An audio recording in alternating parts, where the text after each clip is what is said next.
Sunday, the 9th of November. We are just going to hopefully give people an opportunity to join us for our live tonight. I want to give people a few minutes. I have tagged. If you can tag your friends, that would be good as well. We will keep an eye on the comments as well. So do say hello if you're joining us. And hopefully you've had your notification. Like if you put your exclamation mark notify under in the comments, and hopefully you will have had your notification. So good evening, everyone. Today is Remembrance Sunday, as some of you may have celebrated, and we typically remember how people gave up their lives for us, so that we could live in a free country. And that ties in a lot with what we're doing as home educators. Is we want to maintain that freedom that people fought so hard for. So we're going to start off with a bit of a conversation about Joy Baker. Now, some of you may have heard of Joy Baker. November is a significant month because Joy Baker won a significant appeal to be allowed to home educate her children, and she had a subsequent court case. It wasn't quite finished yet, but that was kind of marked the beginning of the end on the 15th of November 1961. And so we have Joy Baker she lived in the 50s and 60s. As I said, her case was in 1961, the 15th of November. And she was a mother of 7 children, and she did not want to send her children to school. And she had ongoing battles with her local authority that spanned, I think, is it almost 10 years, Amy? Something like that? Yeah. And we decided to claim the 15th of November as Joy Baker Day for home education freedom.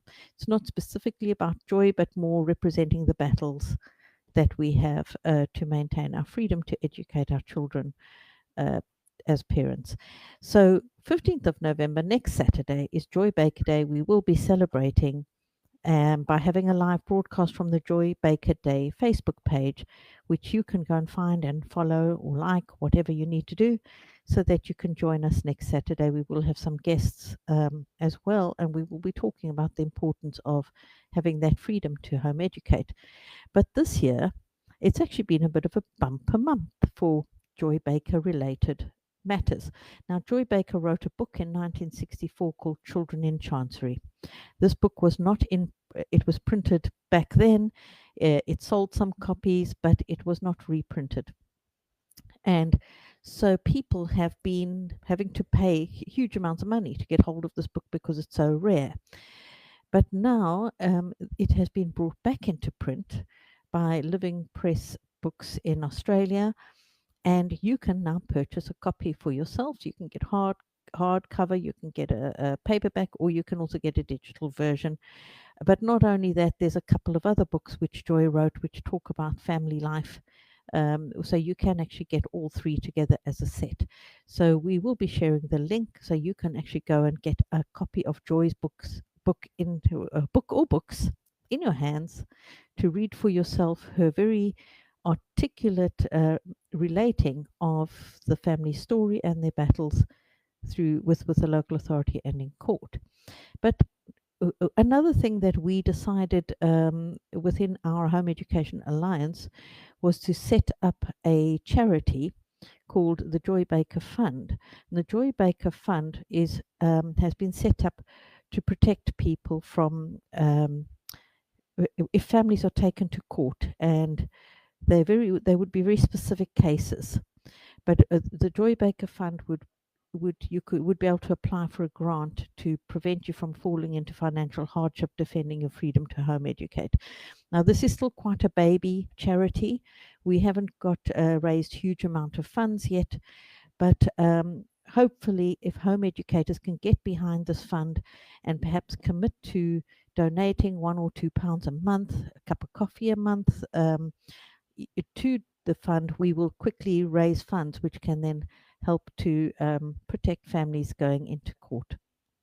There are trustees for the charity as well. But what has happened is we finally got a website up. So it is still slightly in development. So there are bits and pieces you will notice that are not quite ready yet. But by and large, the Joy Baker Fund website is available now for you to go and make donations and set up a monthly payment if you want to support that. Um, I just want to say I was the first to do that. So um, it works. You can do that. And the website, as you can see, is joybakerfund.org.uk. Um, go and have a look at the website. It does explain what it's all about, so you can find out more and do share about it in your local groups as well, so people can get behind it. And as I said, if every single family just puts £1 or £2 a month in, we will soon have enough to be able to take applications for grants. Particularly if the children's wellbeing and schools bill comes in, we're going to probably be dealing with a lot more families being taken to court. So this is something that is much needed. So this is why November this year, November 2025, is a significant month, because you've got Joy Baker Day, we've got the book has just come out, and we've got the website for the Joy Baker Fund. So these are just amazing things that are all named after Joy Baker because of what she represents. To us as ordinary home educating parents. So there we go. That's all the bits about Joy Baker. And then we can to the next thing. Okay, so Michelle, do you want to tell us a little about the Broken Voices campaign? Right, yeah. So for people who've been following the Stop the Children's Wellbeing and Skills Bill page for some time now, if you watched our protest in the Senate, you'll have seen a young girl, preteen, stand up and speak, and her name's Alice. Now, Alice made the decision herself to be home educated this year, having watched her parent fight to try and get her education in another manner, and having watched her parent fight for her siblings as well. She watched Ben and Addison create Hidden Voices Speak, and has been inspired by the anthology they made, and wanted to create a similar anthology, but this one's more about where you did actually break.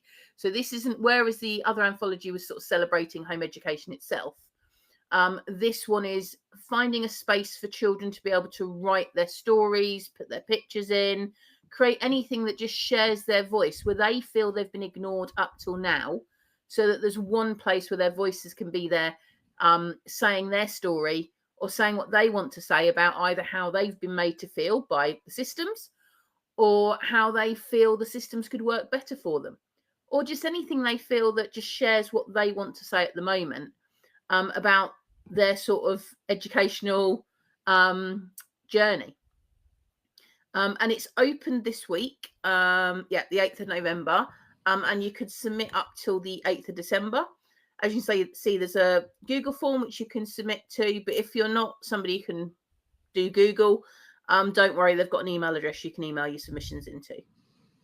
And so, yeah, they want it on one A4 sheet, preferably, per entry. And I think she's trying to turn it around so that it'll be available so people can give them as Christmas presents, which is why it's 8th of November till the 8th of December. So Alice is very keen to try and turn this around quite quickly. That's amazing. And this is something to also go and share in your local groups or local communities. I'm noticing more and more that in other groups that are not related to home education, people are asking for help and support in relation to issues that their children are having within the education system. So people are they are everywhere. So do share this in other forums as well. That sounds amazing. Okay, and then we have Michelle here, who's here with us, has been working on this big protest which we're planning for Saturday, the 17th of January, in London. And Michelle, do you want to? What would you like to say about that? Yep. So Queever's working harder than me on it this time, on this particular protest. But yes, so Queever and I have got this march and rally on the 17th of January against the Children's Wellbeing and Schools Bill. We want it to be bigger and better than any we've done before, because by this point we are really at that last point of trying to get people to listen to the concerns. And people still don't know this bill exists. So I was at Parliament at Evidence Week speaking last Monday. And a lot of people, when I spoke about the bill, it was the first time they've heard about the bill, and we're really at that last stage. So it's really important that we get as many people as possible, so that we can't be dismissed as we were in March this year as a sparse amount. We don't want that now. We've managed to get a petition over 166,000. We should be able to have a march and a rally that cannot be described as sparse. Yes. Queever's worked really hard so that we'll have coverage throughout the day. So at the moment, if people are available to be stewards, if they can send us an email, because as I said, we want this bigger and better than anything we've done before. That means we need more stewards than we've ever needed before. And we'd rather have too many than not enough, because not enough causes us problems on the day. Too many just adds to our numbers on the day. It doesn't cause us any problems. The other bit is, because we are going bigger and better, so we're wanting professional staging in place on top of the other bits. We are looking for sponsorship. Again, email Queever directly so that we can coordinate everything in one place, because we're trying to keep this particular march and rally separate from everything else we're doing, because we are trying to make it bigger and better, and we're trying to get lots of other organisations on board behind us, particularly other children's organisations, because obviously ultimately this is about children's rights and parental responsibility to bring up their child in the way that they believe is best for their overall family. So yeah, any questions though, obviously you can always message the page, and you can always email Queever directly. She's quite happy to have any questions put directly to her. I know people have looked at things and done 2+2. Remember her role as a type of journalist, so she covers all sorts of protests. So I know people look on her page, she's covered this, she's covered that. That's because she covers all of this. This is normal for her. And I think we're moving on to the next bit. So we want everyone, put that in your diary, 17th of January. We want you there with us. And the other thing Queever's been doing, Queever's live streamed a lot of our protests, including the costume march in a torrent of rain, which wasn't great for her equipment, but she live streamed that one as well as our earlier ones. And she's been putting together a documentary for us across the different protests, across the story of the bill, all the different harms in the bill. And this is a picture of her filming a little bit outside the Department for Education to go into this documentary. The documentary is coming along really, really well. We're looking for it to be out right at the beginning of January. It'll be out ahead of the protest. But we're looking for a name. Yeah. So if anyone has a really, really good name, Queever would love you to send her an email with the idea for the really, really good name, because we're looking for a good name for this documentary, which sums up the journey of the fight against the Children's Wellbeing and Schools Bill, and the fight to ensure children have the right to have the education that suits them and is in line with their parents' beliefs. Thank you, Michelle. I am planning on attending that protest in January, and I really want to encourage people. You've got plenty of warning. Put it in your calendars. It is January. It will be cold.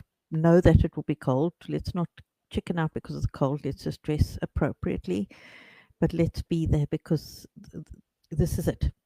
This is it. Your last chance to really go and make your presence known. So whatever you need to do, plan to do it. Okay, so where are we at? We've got running list of amendments. Do we know of any new ones at the moment that impact us? Nothing really. Okay. Okay, but you can keep an eye on that. It's good to go and check that every once in a while if you are able to.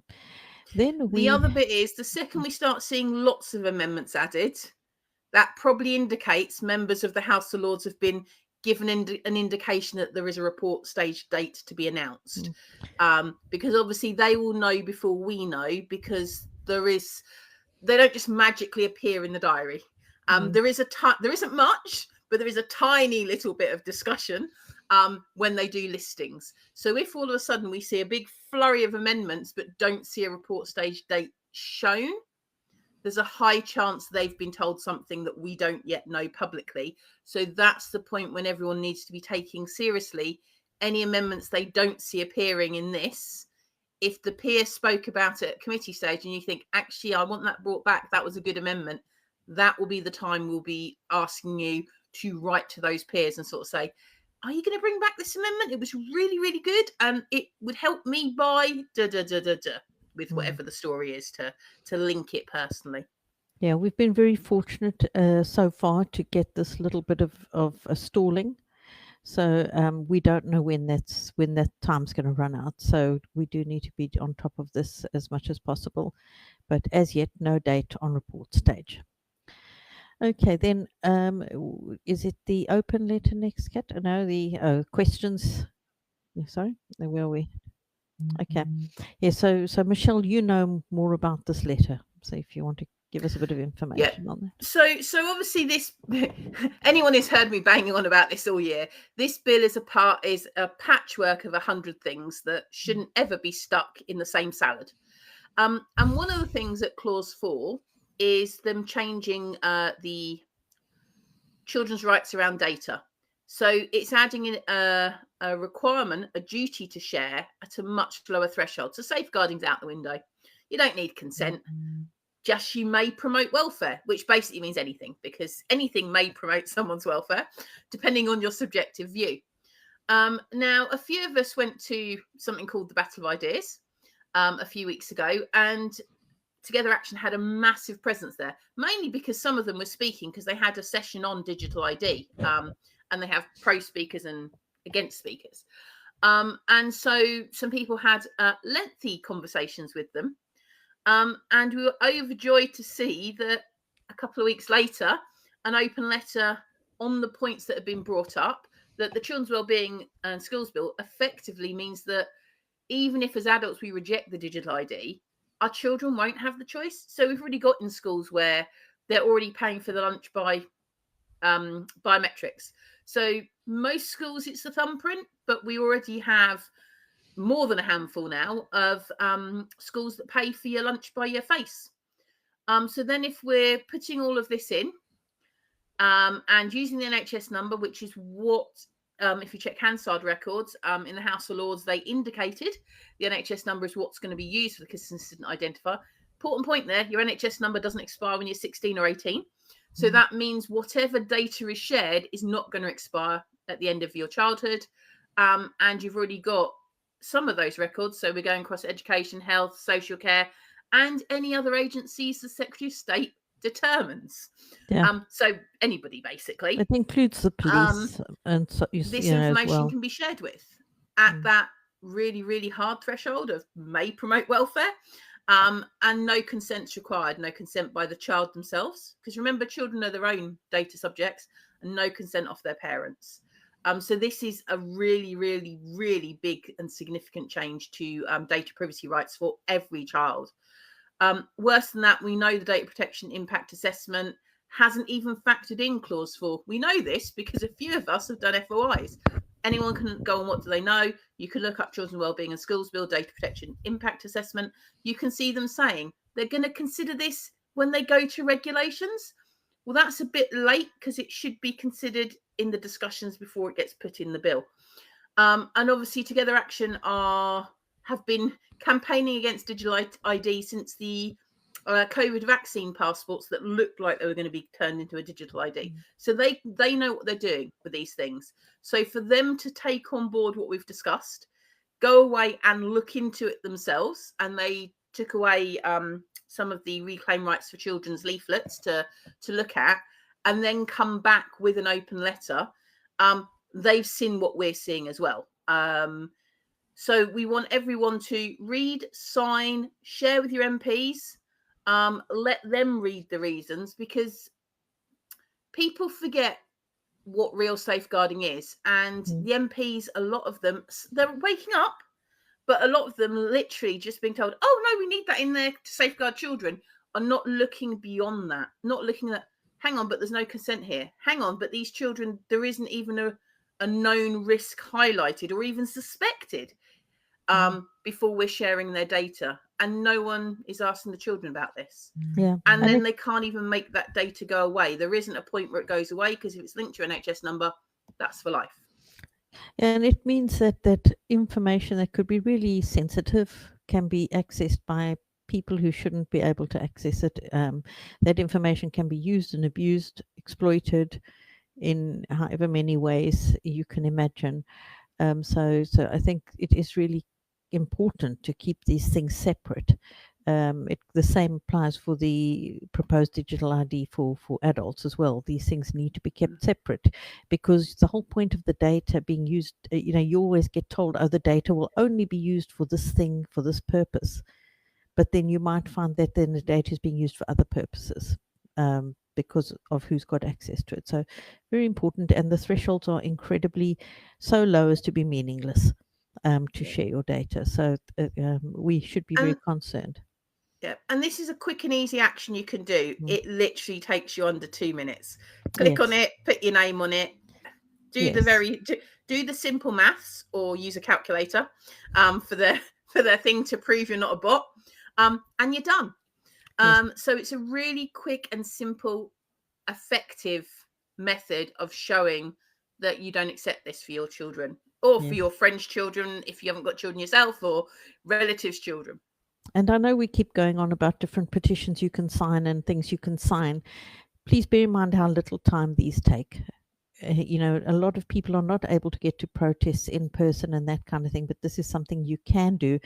And we would encourage you to sign as many of these different petitions and things as you can, whether you've signed one or not, whether you're confused by them or not, just sign them, because the more the government gets coming at them, the better. The more complaints they get from different groups and so on, the better. Reclaim Rights for Children also has like a change.org petition which you can sign, which is very similar. But there's no harm in signing both. Absolutely no harm. It just means it's yet another source for them, for that information or that protest to come from, another direction that they have to. I pointed out right at the beginning, when people were starting to find it quite confusing seeing so many petitions and asking why we weren't rallying around just one, that actually by spreading your signature across 10 or 20 different petitions or different things like the open letter, you are giving your signature more power and more scope. Because if you can sign just 5 petitions, that's 5 times more powerful than just signing that one.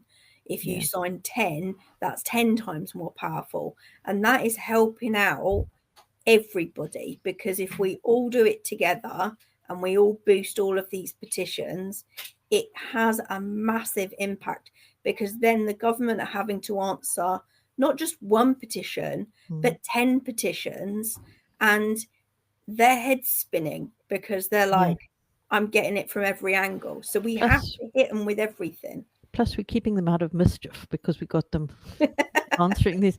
But it is so true, because the thing is, we get arguments from people where they say, well, actually, what difference does it make? The government's not listening anyway. They're not going to listen unless we really, really get the high numbers.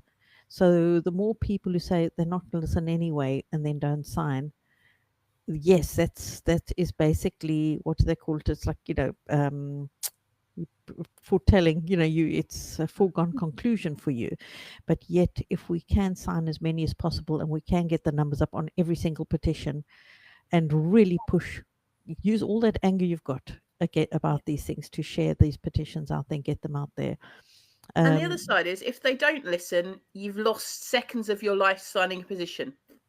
If they do listen, you've potentially changed the course of history. Exactly. So for the sake of a couple of seconds to just put your name and email address in, it's worth it even if they didn't. But we do know they're listening because of other conversations we had in the background. And we have to think of the also other useful things with these is those when you're talking to your MP, if you're like, I don't know what to say, you can absolutely refer them to sections in these. So this petition's quite good in that it has really detailed explanations of the concerns and the harm that it will lead to, which you may not have the words to articulate yourself, but there's nothing that stops you going.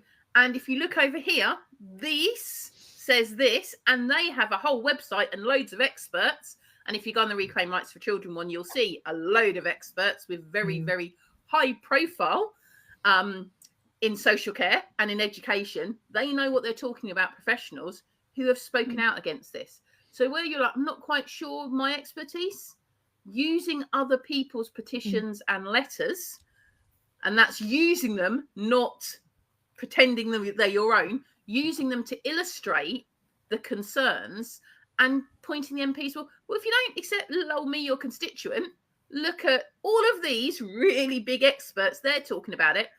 And I sort of will listen to the experts in social care and in children's development over the government without that experience. Yeah. And what also helps us as well, that doesn't take very long, is just commenting on some of these posts. So this live has been up for nearly half an hour and we've not had many comments. If everybody that's watching now could just put listening in the comments, we will beat the algorithm and we will get this video to more people all over the internet. So if you're there and you're watching this video or you're watching this on playback, just pop a comment in the bottom there saying listening.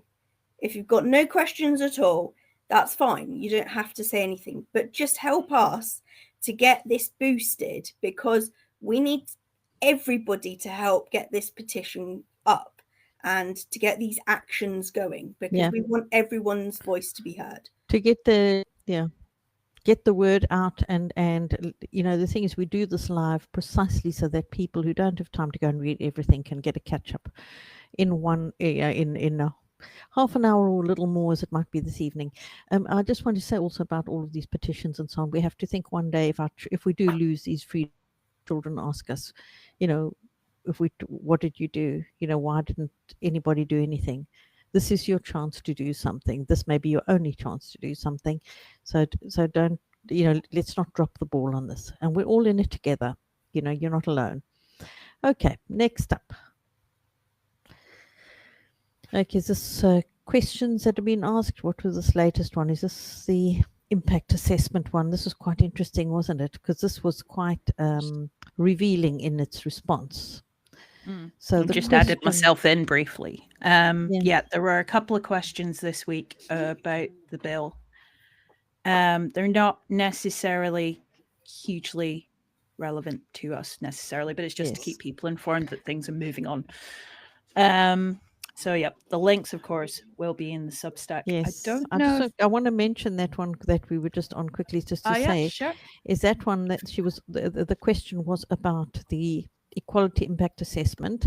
And what was particularly telling is that it says in the second paragraph of Georgia Gould's answer, this assessment was prepared by officials responsible for the measures in the bill. So the people who wrote the bill are doing the impact assessment on the bill. Good objective yes. and independent. And then the next paragraph says no external consultants were involved in the preparatory impact assessment. That is very true. And this is that we could actually also write to MPs. We could write to MPs about highlight. Yeah. And the other one was about making care experience a protected characteristic. And basically, no, they're not going to do that. But I know that's of interest to some of the people that normally watch each week. And there will be lots more in the Substack that's been popping up. Yep. And then do we have anything else then, Kat? There were a few bits in the news. Yes, the same old. Yep. So there were a couple of bits. Old alarmist stuff. Yep. Redcar and Cleveland Council, 2 different articles this week. But they are picking out that special educational needs children tend to be a factor amongst children with SEND.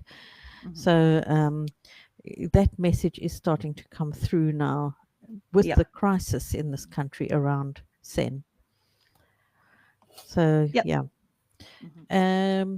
And then there were just a few other bits of sort of general education news. Oh goodness, I haven't got rid of all the pop-ups. I love this one because we've been banging on for so long about, but what's your evidence? And I don't know how many times I've had the conversation, what's your evidence behind this bill? What's your evidence?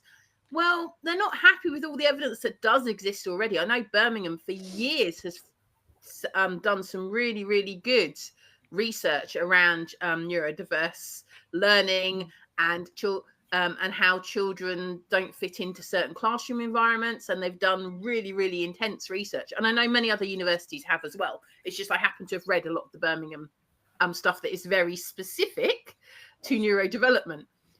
But the DfE, bearing in mind, if they've got this money to, spav up the wall, rather than invest it in the local authorities that cannot seem to afford the actual education our children with SEN require, we've decided there's not enough evidence to show how they learn. And even when they did this really big assessment review on the curriculum, they couldn't really factor in SEN other than, and that they will have to somehow make sure that the SEN children are included. As opposed to, it could have been a fantastic review. They could have done a whole section on how you do that and how you make the curriculum include that. But no, instead of accepting the reams and reams of evidence that already exists, they're going to set up their own research centre for a couple of years. So although they mention NICE, which I'm someone who's also advocated we need an equivalent of NICE in education, we need an arm's length body who looks at the research and ensures that any changes made to the law and any changes to guidance match what the evidence says about good child development and good children's well-being. But rather than set up that, they're going to set up a research centre for a couple of years so that they can be informed in what they're going to change in policy, as opposed to listen to all the research that already exists, all the parents that are telling you what we need, all the educational psychologists, all the child development experts, all the social care experts. And after they've written the bill, we will create our own magical research centre. I don't want to use the word manufacture evidence, but it's being led by the government to help them get the evidence for their policy, and they've sort of given indications what their policy is. Corrupt. Which the current research doesn't back up what they're saying for inclusion. So you do have to wonder on timing when all the research doesn't back up what they're saying is inclusion, that they now announce money, bearing in mind we've got a big black hole and we're all going to have to pay more tax and there isn't any money even to help us. They can find money to fund a specific research centre for a couple of years on a specific area that they keep saying scandal, crisis, broken system, and they won't commit to protect children's current lawful rights with regards to SEN. So they're going to create their own body of evidence, which can then inform their policy. So as much as I normally welcome research, and I genuinely would welcome something similar to NICE in education, where they bring in existing experts and they bring them together and create genuine policy based on that, it just it doesn't pass the sniff test. It really doesn't, particularly as we were supposed to get a white paper right now on SEND, because parents, well done, you all stood up to the government and said, we ain't taking that. They went, we'll push that into the spring. So now instead of the white paper, they're announcing a special research centre that's going to generate the evidence to help them. So it just doesn't pass the sniff test for me. Because if they've got this spare money, put it directly into SEND, or pay the researchers that are already doing it, contact the people who are already set up, already have the networks, and say, this is the question we need answered. Do you think? It looks good on paper, but there's a whiff there that just doesn't match up.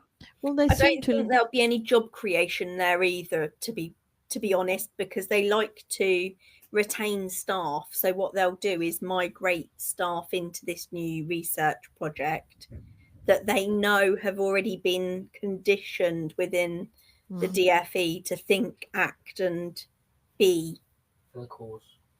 And the thing is that we know also that often the money is actually going on the smoke and mirrors to distract us from other things that are going on. So, like for instance, the free breakfast clubs.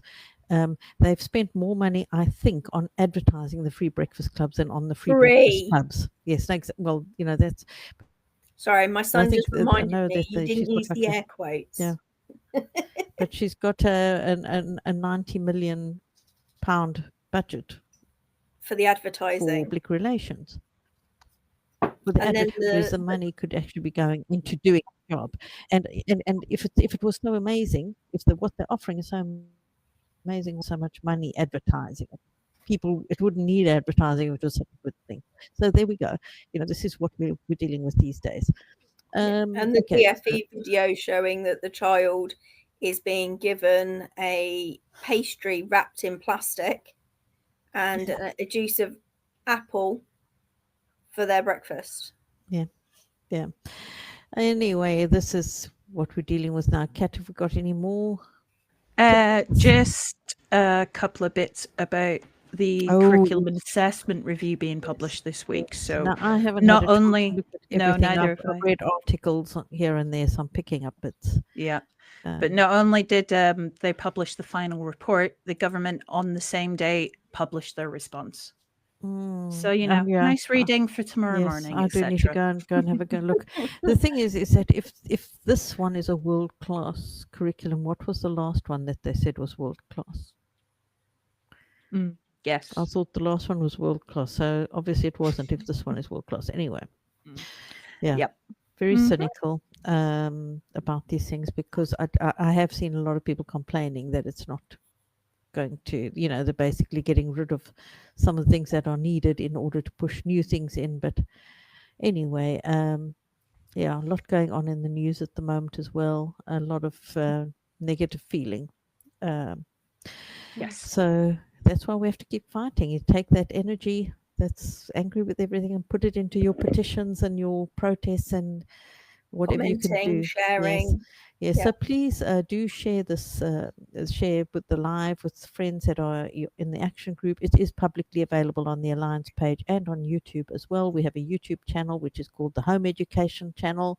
Finally reached 1,000 subscribers during the past week. So thank you for doing that.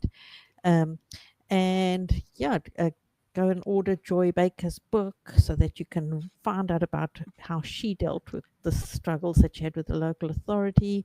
So you can get a digital copy and have it available immediately.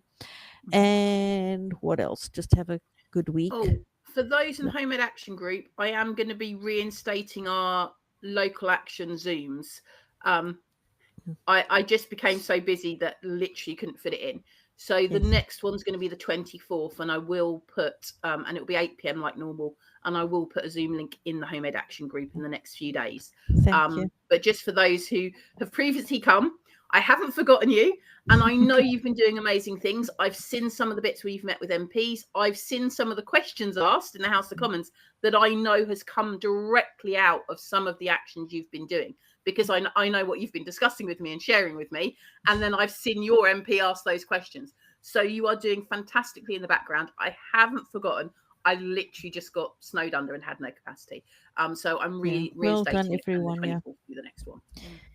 Well done to those. And please remember, next Saturday, 1:30, we will be celebrating Joy Baker Day, but with a live feed, a live stream conversation on the Joy Baker Day page. If you have not yet liked that page, please go and find it. It is called Joy Baker Day for Home Education Freedom. It is our Home Education Day that we want to celebrate. And also think about what you want to do in your local community, or think about what you can do on social media that day to raise awareness of the need to be able to have freedom in how our children are educated. And if you think your MP will be receptive to it, nothing stops you from ordering them a copy of exactly Children of Chancery, because it may help them understand why we are digging our heels in and saying, no, it's parents who have the responsibility to ensure their children receive their right to education. It's a child's right to education, but it's a parent's responsibility to ensure they receive that. And her battle perfectly illustrates when the state get it wrong. And they're getting it wrong again, but there's still time to stand up at the moment, because until that royal assent is achieved, everything's still to play for. Yes, and I believe it is Joy's family members who've had the book brought back into print, and I believe that a portion of the proceeds will go to the Joy Baker Fund, which is for home educating families to be able to apply for grants. So please do share on your groups that this book is now available for you to purchase for under a tenner. There is a flat rate postage in terms of, because it's coming from Australia, but in all much cheaper than paying £50 or even £100, as one of the original copies is still on Amazon for.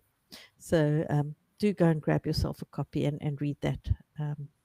It's a very, very good story.